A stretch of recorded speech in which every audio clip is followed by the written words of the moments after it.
পৃথিবীর রাজধানী খ্যাত নিউ ইয়র্ক শহরে প্রায় ২৫০ শতাধিক জাতিগোষ্ঠী ও ভাষাভাষীর মানুষের বসবাস।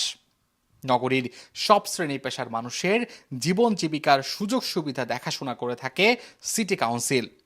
এসব কমিউনিটির ভেতরেই এখন অনেক দিক থেকেই সম্মুখ সারিতে রয়েছে বাংলাদেশি কমিউনিটি। নিজেদের প্রচেষ্টায় বাংলাদেশিরা যতদূর এসেছে, সিটি কাউন্সিলের আরও নিবিড় মনোযোগ পেলে অগ্রগতি হতো আরও বেশি। নিউ ইয়র্ক সিটি মেয়রের এশিয়ান অ্যাফেয়ার্স লিয়াজো উইনি গ্রেকোর সঙ্গে বাংলাদেশি কমিউনিটির এক মিট অ্যান্ড গ্রিট অনুষ্ঠানে উঠে এসেছে এসব কথা।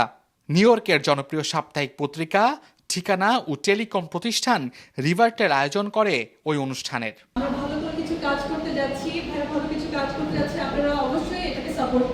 অনুষ্ঠানে সম্মানিত অতিথি ছিলেন বাংলাদেশি কমিউনিটির কৃতি ব্যক্তিত্ব, জয় বাংলাদেশ মিডিয়ার প্রেসিডেন্ট ও দ্য বে ওয়েভের সম্পাদক sir doctor Abu Jafar Mahmud, community activist Fakhrul Alam, বিশিষ্ট সাংবাদিক খালেদ মহিউদ্দিন।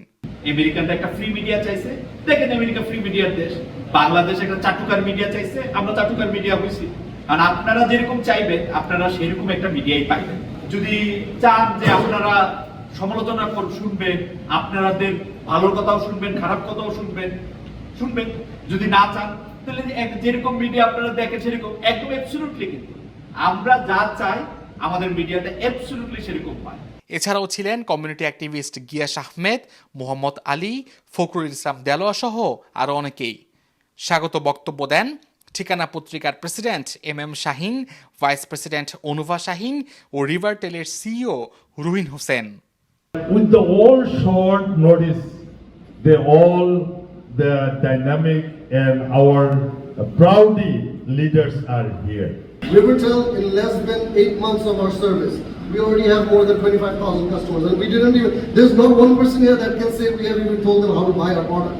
অনুষ্ঠানে বাংলাদেশি কমিউনিটির বিভিন্ন শ্রেণী পেশার মানুষ উইনি গ্রেকোর সামনে তুলে ধরেন বিভিন্ন খাতের সমস্যা ও সম্ভাবনার কথা। মেয়রের অফিসের একটা ব্রিজ তৈরি করবার জন্য এই প্রচেষ্টা, এবং এখানে এসেছিলেন আমাদের মেয়র অফিসের ডাইরেক্টর এশিয়ান কমিউনিটি। তিনি অনেক আশ্বাস দিয়েছেন যে মেয়রের অফিসের যে বাংলাদেশি নব্য কমিউনিটির জন্য তিনি কি কাজ করতে পারেন, এবং পর্যায়ক্রমে মেয়রের পক্ষ থেকে তিনি সকল দাবি দেওয়া পর্যায়ক্রমে তিনি পূরণ করবেন বলে আমাদেরকে আশ্বস্ত করেছেন। আমরা বাংলা ভাষা বলি ৩৩ কোটি মানুষ। এই ৩৩ কোটি মানুষকে সার্ভ করতে হলে আমাদের একটা অনেক সুন্দর একটা ভালো একটা প্ল্যাটফর্ম দরকার, যেটা আমরা ঠিকানা তো ৩৫ বছর মানুষের কথা বলে গেছে, কিন্তু এখন আমরা গ্লোবালি এটাকে আমরা মানুষের কাছে নিয়ে যেতে চাই। নিউ ইয়র্ক সিটির রেজিডেন্ট হিসাবে আমাদেরও একটা দাবি আছে, পাশাপাশি অ্যাজ এ কমিউনিটি হিসাবে দাবি আছে, যে আমাদের কমিউনিটির যে দাবিগুলো আমি মনে করি অ্যাজ এ কালেকটিভ নেতৃবৃন্দ আছে, সবাই মিলে যদি দাবিগুলো তুলে ধরি, আমি বিশ্বাস করি যে আমরা সেই দাবিগুলো পূরণ করতে সক্ষম হব। She have a lot of access to mayor office in a mayor office, but I think that today whatever they did, it is great things for our new generation, especially in our community. আমরা যদি এইভাবে আমাদের কমিউনিটিকে United করতে পারি, আমাদের বয়সটাকে main স্ট্রিমে দিতে পারি, তাহলে we can make a significant contribution to our community. শেষে বাংলাদেশের কমিউনিটির জন্য নিউ ইয়র্ক মেয়রের অনুকূল দৃষ্টির কথা তুলে ধরেন Asian affairs liaison Winnie Greco. I'm Asian. No one care about Asian. It's not say no one. It's a few. It's a few. So we know that if we don't come together, we don't working together, they don't know what we need. It's not they doesn't want to do for you, because each one have a different culture. You know, Bangladesh have a rich culture. Only your community know, and the other people don't know.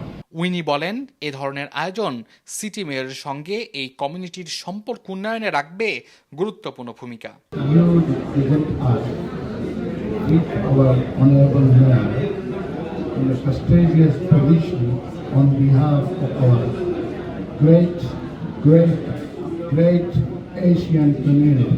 Mushfiqur Rahman, JVTV news, New York.